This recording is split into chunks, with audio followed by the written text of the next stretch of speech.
बिस्मिल्लाहिर्रहमानिर्रहीम। अस्सलाम वालेकुम। Subject psychology, chapter research method in psychology, and today our topic is a survey method. पिछली classes में हमने जो है वो क्लिनिकल केस स्टडी में सबसे पहले एक्सपेरिमेंटल मेथड को डिस्कस किया था। अब हम डिस्कस करते हैं सेकंड मेथड जो है वो क्लिनिकल केस स्टडी में जो सेकंड मेथड है उसकी तरफ आते हैं, वो है सर्वे मेथड। सर्वे मेथड की डेफिनेशन मैं आपको लिख पाऊंगी, आप सुनने के बाद इसको लिख सकते हैं। A survey is an investigation of the ideas, attitude and other responses of a large number of people. Usually they answer a series of questions by mail, telephone or interview. Number second, survey consists of a series of questions to which individuals are asked to respond. Mean to say कि सर्वे जो है वो जब भी हम किसी ख़ास topic को जो है वो सिलेक्ट करते हैं सर्वे के लिए, तो सर्वे जो है वो हम टेलीफोन, मेल और इंटरव्यू के ज़रिए जो है कंडक्ट कर सकते हैं। इससे नेक्स्ट आते हैं ये है हमारे सर्वे की डेफिनेशन और करेक्टरिस्टिक्स ऑफ अ सर्वे। सर्वे की करेक्टरिस्टिक्स क्या हैं इसको मैं डिफाइन करती हूँ।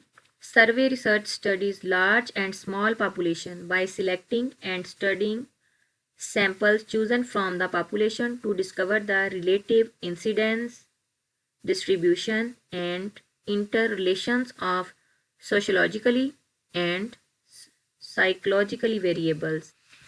मतलब इसका ये है कि जब हम किसी भी टॉपिक पे सर्वे कर रहे होते हैं तो इसके बारे में हम इंफॉर्मेशन लोगों से दरियाफ्त करते हैं, वो नफ्सियाती तौर पे और माशरती तौर पे ताल्लुक जो है वो देखा जाता है।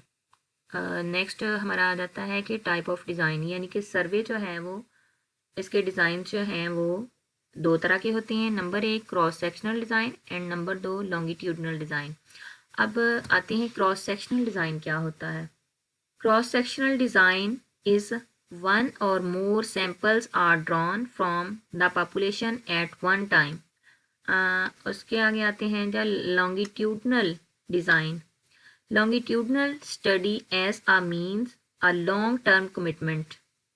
The longitudinal design has two important advantages. इसके दो advantages हैं। पहला advantages इसका ये है कि investigator can determine the direction and the second is the extent of change for individual respondents.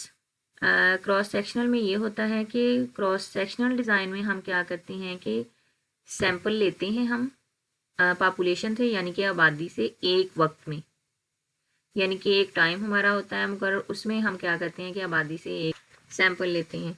जबकि लॉन्गिट्यूडनल जो है, जैसा कि नाम से जाहिर है कि इसमें लॉन्ग टर्म कमिटमेंट होती है हमारे रिस्पोंडेंट की, वो लॉन्ग टाइम के लिए अगर एग्री होता है तो हम उसको सर्वे मेथड में जो है वो यूज़ कर। लॉन्गिट्यूडनल के फ़ायदे मैंने आपको बता दिए हैं कि दो फ़ायदे हैं इसके। एक तो इन्वेस्टिगेटर, यानी कि इन्वेस्टिगेटर जो कि सर्वे की डायरेक्शन को मुतय्यन करता है, और दूसरा इसका ये है कि इंडिविजुअल के रिस्पॉन्स को जो है वो कंडक्ट करता है। नेक्स्ट इसकी तरफ आते हैं जी, steps in a survey method. अब स्टेप्स जिस तरह के हमने एक्सपेरिमेंटल मेथड में हमने अपने स्टेप्स पढ़े थे, इसी तरह इसमें सर्वे मेथड में भी हमारे स्टेप्स हैं। वो पहला स्टेप जैसा कि उससे ही मिलता जुलता है। यहाँ पहला स्टेप इसका है फार्मूलेशन ऑफ प्रॉब्लम, सेकंड है population and sampling, third tools of survey, data collection, data analysis and then results. तो पहले टॉपिक की तरफ आते हैं, फार्मूलेशन ऑफ प्रॉब्लम। इसकी डेफिनेशन लिखें। To select accurate topic for survey is basically very important. After the selection of the topic or formulation of problem statement, the purpose of survey must be explained. Second point इसका, purpose of survey indicates what is the objective of research, what researcher will do after collecting the information.